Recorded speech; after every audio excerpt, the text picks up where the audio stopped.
there's a slow vehicular movement. It shows that the situation has improved from what we reported earlier when I was at the Plaza axis of the road.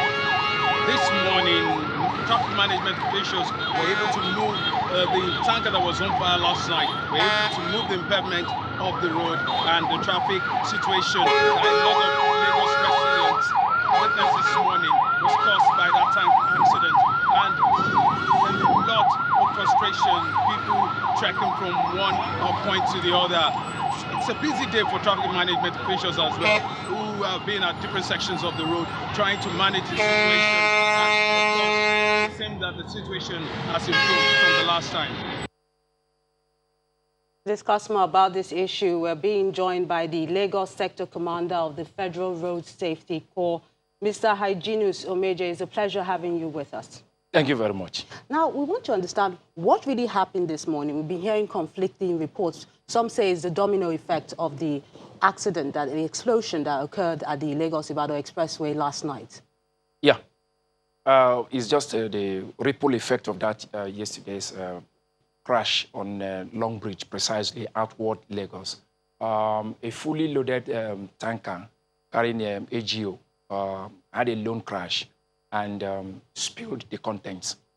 And in the process, it caught fire. I was back yesterday night. Our men, we all slept on that scene. And when the fire service men came and, of course, the initial spraying of their waters and everything, we thought it has gone down. So Julius Berger came with their forklift to take it up, only for us to discover that there is still fire under the vehicle, and that triggered up another round of the fire explosion.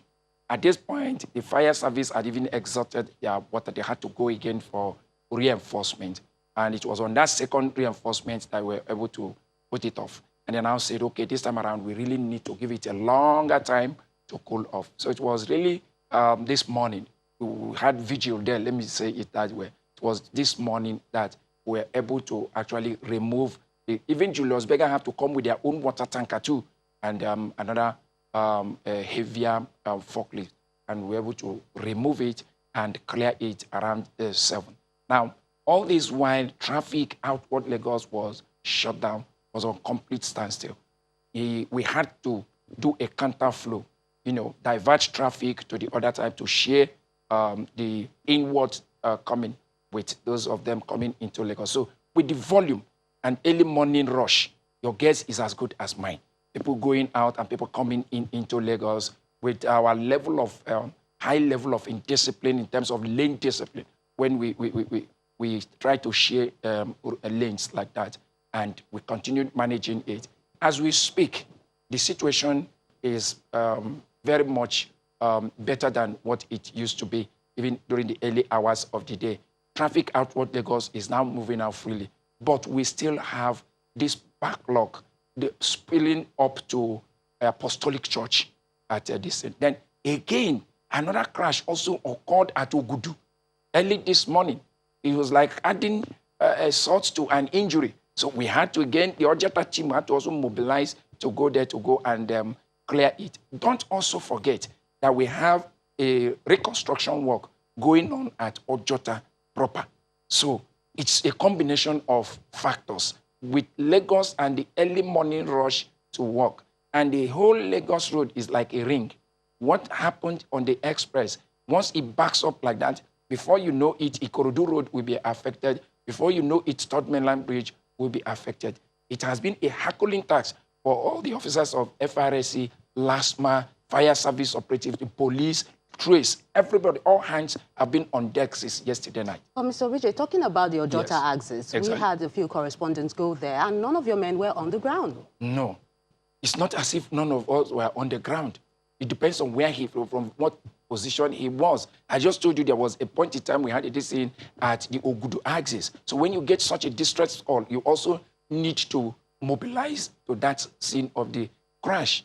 And the work in Ojota is what we have been managing since, I think this is the 3rd week that reconstruction work of the Ojota bus stop axis has been going on. And we have always maintained presence there, both day and night. Might interest you, both day and night.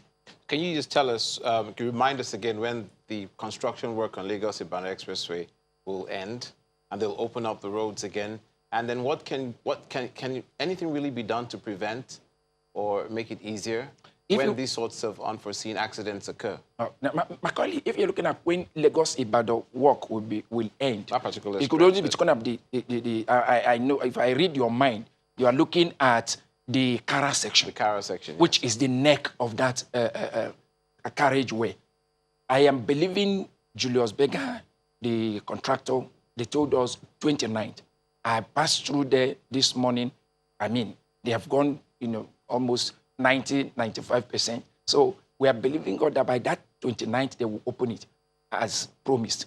They gave us their word, and they have been also doing day and night to ensure that they meet up with the timing. Oh, Mr. Obeje, let's go back to the traffic this morning. Yes. Because it's really dear to my heart. I was stuck in there for 2 hours, and so were a lot of my colleagues and a lot of Lagosians, especially those going out and coming into Lagos. So yes. What about the tow trucks? I know that the FRSC has stationary tow trucks. They're supposed to move these vehicles because of the construction taking place there at the moment. Yeah. Once there's a broken down vehicle, it becomes a problem. Yeah. From my command alone, I have 3 heavy-duty tow trucks, 1 flatbed light-duty tow truck, and 1 small tow truck that picks these vehicles off the road intermittently. At Mowe, we have another heavy-duty tow truck there, plus the one that the contractor, the Julius Berger, also provides.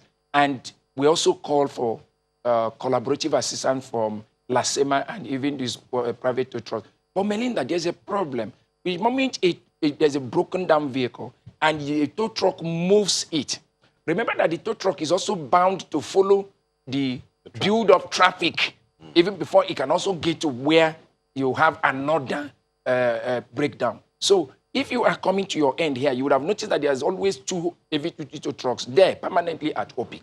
So it's not as if the tow trucks are not there. It's not as if they are not moving it. It's just that I think we are beginning to have so many vehicles that you will them not always road bodies, so quote and unquote, and breaking down at intermittently like that. But we keep on removing them and keep on treating them as they arise.